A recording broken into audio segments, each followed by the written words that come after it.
tu vas bien m'entendre ou pas. Mais du coup, je vais te montrer du coup l'utilité et la puissance du truc de, de Webpack. Donc là, on se retrouve dans le fichier, dans un fichier ton fichier script.js que j'ai un peu modifié. Par exemple, tu vois que là, j'utilise jQuery et je fais appel à ça comme un module, ce que je ne pourrais pas faire de manière classique en utilisant uniquement les appels de mon navigateur. Donc là, je fais mon require jQuery. Donc là, je vois que je l'associe à dollar pour pouvoir utiliser, tu sais, là, comme tu as fait, alert $.fade2, etc. J'ai aussi intégré EasyToast. EasyToast que je vais te montrer dans un instant. Tac. Là, tu vois, j'ai juste fait sur le H1 au clic. Tu affiches un truc qui s'appelle OK. Après, tu peux très bien le personnaliser, etc. Mais dans notre cas, il va nous servir à afficher nos notifications. Tu vois. Donc, j'arrive.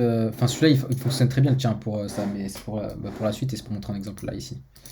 Donc là, je vais aller par exemple sur se connecter et je vais cliquer sur H1. Et là, tu vois que par exemple, j'ai une notification qui apparaît ici. Successfully inserted record. Toute la puissance du truc, c'est que tu peux utiliser plein de petits modules qu'il n'y avait pas avant. Ça allège aussi énormément ton fichier, vu que tu utilises les choses à l'endroit où tu as besoin. Et là, comme tu peux voir, c'est un fichier qui est tout petit. Mais quand tu vas sur le build, par exemple là je vais aller dans mon build script.js, tu vois qu'en réalité il y a beaucoup d'autres choses. Et en fait ce qu'il fait c'est qu'il traduit chaque chose pour que nous pardon, on puisse ensuite l'utiliser à notre manière, à notre sauce. Euh, une fois que ça s'est fait aussi, tu vois par exemple dans mon global aussi pareil, j'ai appelé easytoast.min.css, pareil avec Bootstrap, etc. Et les deux sont importés et les deux sont compilés du coup dans ça. Et là, tu vois que par exemple, hop là, on va remonter parce que ça, c'est juste la clé d'intégration. Par exemple, ça, c'est Bootstrap qui est écrit en full, quoi, en normal. Mais si je voulais le minifier, j'aurais pu faire min.min.bootstrap. Donc là, on va redescendre, on va redescendre, on va redescendre. Tac. Donc, putain, je sais pas où j'ai mis mon EasyToast, sa mère. En bref, EasyToast, normalement, il a ajouté à la suite. Il a ajouté quelque part dedans, mais je sais pas où. On va voir. CTRL F, EasyToast. Non, pas ici. Bref, en tout cas, dans tous les cas, c'est comme ça que c'est censé fonctionner. T'as EasyToast qui est importé et Bootstrap ensuite qui l'est aussi. Ils sont à la suite du fichier global.css. Ici, tu vois que j'ai mes différentes entrées. J'ai donc mon global, mon style. Donc, style, c'est un nom arbitraire que tu as donné. Je sais plus pourquoi d'ailleurs. Ouais, pour ça. Donc là, par contre, il faudra le rappeler, il faudra le renommer, ou du moins penser à le renommer, genre connexion registration ou un truc comme ça. Une fois que ça s'est fait, euh, une fois que ça s'est fait, tu as tous tes trucs, etc. Là, on va aller dans mon base.front.truc. Si tu te souviens, j'avais 10 000 lignes à l'époque où il y avait tous mes trucs, etc., mes CDN qui étaient chargés, etc. Là, aujourd'hui, j'ai plus que deux lignes. J'ai celle-là, ici, là, pour le JavaScript. D'ailleurs, on va supprimer les lignes de code inutiles. J'ai plus que cette ligne-là pour le JavaScript et ces deux lignes-là pour le global, etc. Le global, c'est celui en gros qui englobe Bootstrap et EasyToast et on en a besoin dans généralement quasi toutes les pages. Donc là, ce que je fais, c'est que je vais l'intégrer, je vais aller dans cette page-là, donc c'est ici où j'utilise. Ici, j'utilise par contre que le form hauts.css, qui du coup, après compilation, devient form hauts.css, tu vois. Une fois que ça c'est fait, je fais un call à parent, parce que si je n'appelle pas parent, il va pas. En gros, il remplace le contenu de ce bloc par le nouveau contenu. Et moi, du coup, j'en ai besoin et je vais ajouter ça à la suite. Donc, tout ce que j'ai à faire, c'est ça. Donc là, il va charger global, j'ai oublié, global, style, et ensuite forme haute. Tu vois. Mais si j'avais passé ça en haut, il aurait d'abord chargé forme haute, ensuite global et ensuite style. Tu vois. Donc là, nous, on laisse dans ce sens-là pour que lui, il surcharge le reste s'il y a des choses que tu as surchargées. Pardon. Et si j'avais besoin d'ajouter d'autres trucs en dessous, j'aurais pu le faire avec, tu sais, blocks JavaScript, nanana, etc., etc.